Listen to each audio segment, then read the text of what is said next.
Toronto police have arrested one man and are searching for two more suspects in the brazen playground shooting that sent two young sisters to hospital and sparked political tough talk over the issue of gun violence.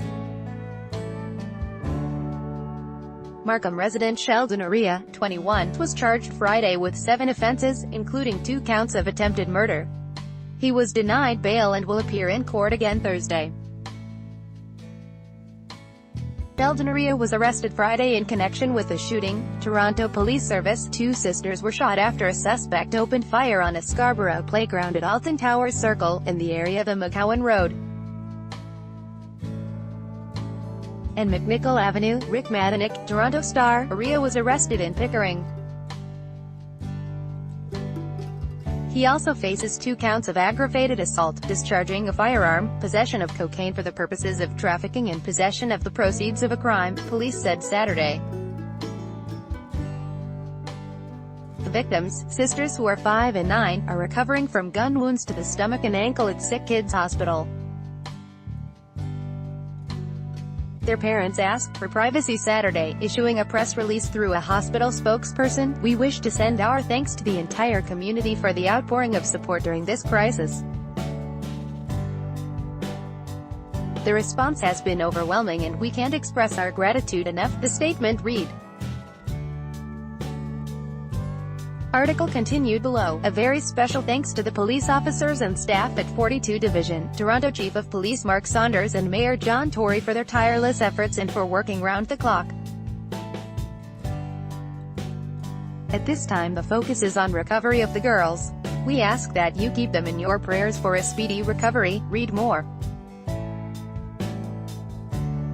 It marks on offense, 2 children in hospital, signs of the times. "He don't want to lose you this way," witness describes chaotic scene after 2 young girls shot. Mayor John Tory calls for swift justice in despicable shooting of 2 girls in Scarborough. Speaking to reporters at City Hall on Saturday, Tory said the quick arrest should serve notice to everybody else who carries a gun. "I sure think it's time for us to be very aggressive in rounding these people up who carry these guns around," he said, according to the CBC.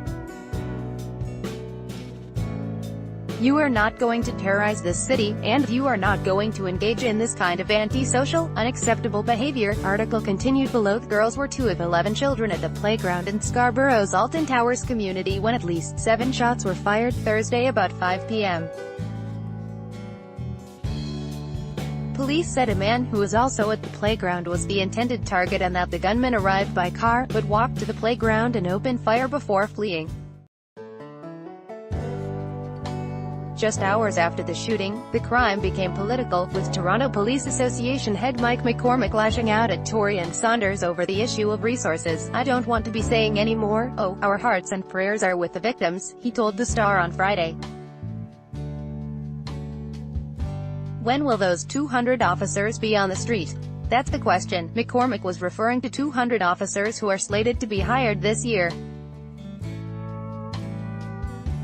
Responding to the criticism in McCormick's cries for leadership, Tory condemned what he called the almost obscene haste with which McCormick moved to politicize this issue, the arrest, and fact that the suspect came from outside the McCowan Road and McNichol Avenue neighborhood where the shooting occurred, brought some relief to residents this weekend. Anna Xavier has lived there for more than 2 decades and said she has watched many of the neighborhood kids become parents themselves, so wasn't surprised the accused wasn't local. "We always walk around our neighborhood freely, even at night time or any time, and we're not scared," she told the Canadian Press Saturday. Something happens, and you think twice. Although the motive of the shooting or background of suspects is still unknown, the response to the shocking crime follows a familiar pattern, says Jujing Li, an associate professor of sociology at the University of Toronto, who specializes in gun violence research. "In the aftermath, police and politicians usually come and want to take a hard stance against this, and they want to appear strong in the face of public safety threats, but the law and order approach is a very short-term approach," Li said. "The thing that we see as having the most long-term effect in terms of reducing gun violence is what's known as the public health approach, how we can create a society where those people who are potentially at risk of getting involved in a gang or in a dispute that could lead to a shooting are deterred in the first place. In calling for more police on the streets, McCormick did acknowledge that other factors such as socio-economic issues are important to address in tackling gun violence and crime. And that's where Lee said he hopes the focus will be, moving forward.